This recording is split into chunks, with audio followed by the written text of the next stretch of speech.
কত যুবক যে পৃথিবী থেকে চলে গেছে, হে আমার ভাই আপনাকে কেমন করে বুঝাই, যারা দিন রাত কোনো কিছুর পরোয়া করেন নাই, দিন রাত আল্লাহর পথে ছুটে চলেছেন।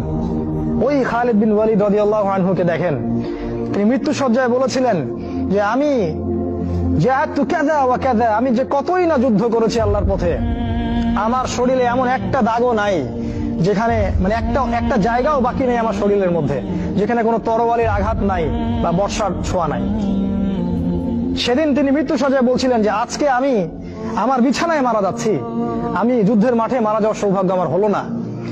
ফালা নামাত আইনুল জুবালা, তিনি বলেছিলেন যে কাপুরুষদের দু চোখ যেন কখনো না ঘুমায়। ওই দেখো যুবক তোমার আদর্শ। খুবাইব রাদিয়াল্লাহু আনহু, ইসলামের জন্য তাকে দায়ী করে পাঠানো হয়, রাজি নামক একটা জায়গায় কাফেররা তাকে ধরে ফেলে এবং তাকে শুল দণ্ড দিয়ে হত্যা করে।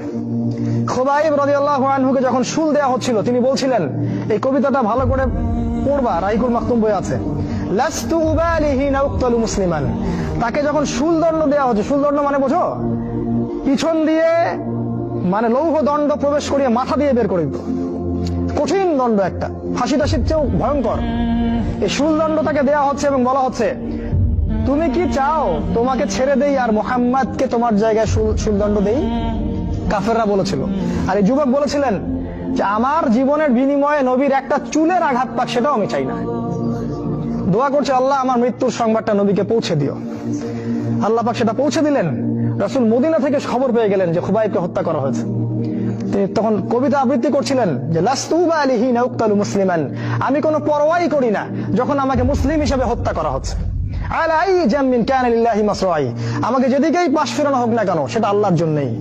ওয়াযালিকাল ইলাহু ওয়া ইয়াশা, এবং তিনি হচ্ছেন এমন ইলাহ যিনি যদি চান ইউবারিক আলা ফি কুল্লি শিলুই মিমাসা, তাহলে তিনি প্রত্যেকটা আমার গোশত টুকরা হাড্ডির মধ্যে বরকত দিতে পারবেন।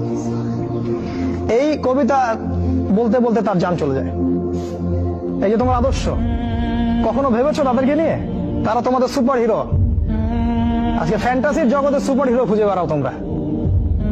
রাসূলের আদর্শ গ্রহণ করার সৌভাগ্য হলো না, খালিদ বিন ওয়ালিদকে দেখতে পারলে না। ওমর ইবনুল খাত্তাব এমন বীর যার সামনে 10 জন 15 জন কিছুই না, তরোয়াল নিয়ে বের হয়েছেন নবীকে হত্যা করবে। পথিমধ্যে শুনলেন কি তার বোন ভগ্নিপতি ইসলাম কবুল করেছে, চললেন বোন আর ভগ্নিপতিকে আগে মারবো তারপর নবীকে। সেখানে গিয়ে শুনলেন কোরআন তেলাওয়াত করা হচ্ছে, কান লাগিয়ে শুনলেন কি তেলাওয়াত করা হচ্ছে। জিজ্ঞাসা করলেন কি তেলাওয়াত করছো? তারা বলল যে আমরা কিছুই তেলাওয়াত করছিলাম না। তিনি মারধর শুরু করলেন, এক পর্যায়ে একটা কাগজ বের হয়ে আসলো, ওই যে নুসখা, সেখানে লেখা ছিল সূরা তাহা। সেই সূরা তাহার তিলাওয়াত শুনে পড়তে পড়তে পড়তে পড়তে তার চোখ দিয়ে দরদর করে পানি পড়তে লাগলো এবং তিনি বলতে লাগলেন ইয়ানবাগি লিমান ইয়াকুলু হাদা আল্লা ইউবাদা মাআহু গায়রা, যে সত্তা এরকম কোরআন নাযিল করতে পারে উচিত হবে না যে তার সাথে কাউকে শরীক করা হোক। বললেন শাহিদতু আল্লা ইলাহা ইল্লাল্লাহ ওয়া আন্না মুহাম্মাদান রাসূলুল্লাহ, আমি সাক্ষ্য দিচ্ছি আল্লাহ ছাড়া কোনো মাবুদ নাই এবং মুহাম্মদ আল্লাহর রাসূল সাল্লাল্লাহু আলাইহি ওয়াসাল্লাম। খুযুনি ইলা রাসূলিল্লাহি ওয়া আসহাবিহি, আমাকে আল্লাহর রাসূল এবং সাহাবীদের কাছে নিয়ে চলো, আমি ইসলাম কবুল করব এখনই গিয়ে। সেখানে গিয়ে নবীকে বললেন ইয়া রাসূলুল্লাহ আমি জিতুকা উমিনু বিল্লাহি ওয়া রাসূলিহি, আমি আপনার কাছে এসেছি আল্লাহ এবং আপনার প্রতি ঈমানদার হয়েই এসেছি। ওয়াবিমা জিতা বিহি মিন ইনদিল্লাহ, আর আপনি আল্লাহর পক্ষ থেকে যা নিয়ে এসেছেন এই কোরআনের প্রতি ঈমানদার হয়েই আমি এসেছি এখানে। তিনি বললেন ওই সময় ওমর ইবনুল খাত্তাব যে ইয়া রাসূলুল্লাহ আমরা কি হকের উপর নাই? আলাসনা আলাল হক ওয়া লাইসু আলাল বাতিল, আমরা কি হকের উপর নাই? মুশরিকরা কি বাতিলের উপর নাই? তাহলে আমরা কেন গোপনে গোপনে ইসলামের দাওয়াত দিব? আজকে থেকে প্রকাশ্যে ইসলামের দাওয়াত দিব। তখন থেকে ইসলাম প্রকাশ্যে দাওয়াত পেয়েছে, তার আগে পায়নি। তুমি ওমর হতে পারো না? একটা ছেলেকে দেখলাম অনলাইনে, আমি তাকে চিনি না, অনলাইনে একটা স্ট্যাটাস দেখেছিলাম, খালি ইসলামের পক্ষে কিছু একটা বলার কারণে তার একটা বড় পথ চলে গেছে এবং সে স্ট্যাটাস দিয়েছে যে যদি একদিন বাঁচি সিংহের মতো বাঁচবো, তাও ধর্মকে আমি দলের কাছে বিক্রি করব না।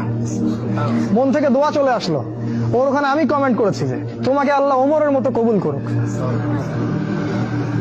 হামজা বীর সাহাবী যাকে উহুদের যুদ্ধে শহীদ করা হয়েছে, আবু জেহেল রাসূলকে চর মেরেছিল একটা। হামজা রাদিয়াল্লাহু আনহু যখন শুনেছেন আবু জেহেল রাসূলকে মেরেছে, সরাসরি আবু জেহেলের বাসায় ওকে গলা ধরে বের করে প্রচন্ড জোরে ঘুষি একটা মারা হলো। বলা হলো যে আমার ভাতিজা যে দিনের উপর আছে আমিও সেই দিনের উপর আছি, রুদ্দাহা ইন ইসতাতা'তা, তোমার ক্ষমতা থাকলে আমাদেরকে ঠেকিয়ে দেখা হবে। তিনি রাসূলের কাছে গেলেন, বললেন ইয়া ইবনা আখি, হে আমার ভাতিজা, কুনতু আনসুরুকা বিল হামিয়া, আমি তোমাকে সাহায্য করতাম আত্মীয়তার সম্পর্কের কারণে, আলা নানসুরুকা লিল ইসলাম, আজকের দিন থেকে আমি ইসলামের জন্য তোমাকে সাহায্য করব। আশহাদু আল্লা ইলাহা ইল্লাল্লাহ ওয়া আন্নাকা রাসূলুল্লাহ, আমি সাক্ষ্য দিলাম যে আল্লাহ ছাড়া কোনো ইলাহ নাই, তুমি আল্লাহর রাসূল। এই যে ইসলামের শক্তি বাড়তে থাকলো তখন, তো তুমি হামজার মতো হতে পারো না? হামজা রাদিয়াল্লাহু আনহু উহুদের যুদ্ধে যখন করছিলেন, তার সামনে কোনো কাফের মুশরিক টিকতে পারে নাই। আমি তোমাকে বলিনি যে অস্ত্র নিয়ে এখন বের হয়ে যাও, কথা অন্যদিকে নিয়ে যাবা না, কথাটা অন্যদিকে ঘুরাবা না। এখন তো মিডিয়ার যুগ, কথা অন্যদিকে মানুষ ঘুরায় খুব সহজে। আমি বলেছি তোমার এই চেতনাটা নাই, তুমি হামজার মতো চেতনা ধারণ করতে পারো না, উমরের মতো চেতনা ধারণ করতে পারো না। অসংখ্য সাহাবী ছিলেন এরকম।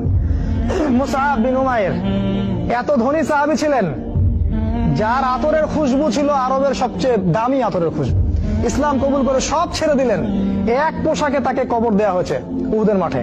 মানে তাকে যখন শহীদ করা হয়, তার দেহের মধ্যে এতগুলো তরবারির দাগ ছিল, তুমি কল্পনাও করতে পারবে না। এই সাহাবীকে রাসূল সাল্লাল্লাহু আলাইহি ওয়াসাল্লাম যখন দাফন করলেন, তাকে দাফন করার জন্য কোনো কাফন পাওয়া যাচ্ছিল না, ঘাস দিয়ে তাকে দাফন করা হয়েছে। এই হলো মুসআব বিন উমাইর রাদিয়াল্লাহু আনহু। কত সাহাবী চলে গেছেন এমন দুনিয়া থেকে, কত বীর যোদ্ধা চলে গেলেন পৃথিবী থেকে, আজ পর্যন্ত তোমাদের এই আদর্শগুলো তোমরা অর্জন করতে পারলে না।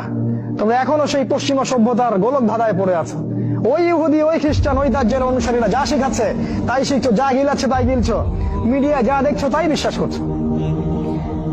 আল্লাহ পাক তোমাদের সবাইকে যেন ইসলামের দিকে হেদায়েত দান করেন, ফিরিয়ে নিয়ে আসেন। আল্লাহুম্মা আমিন।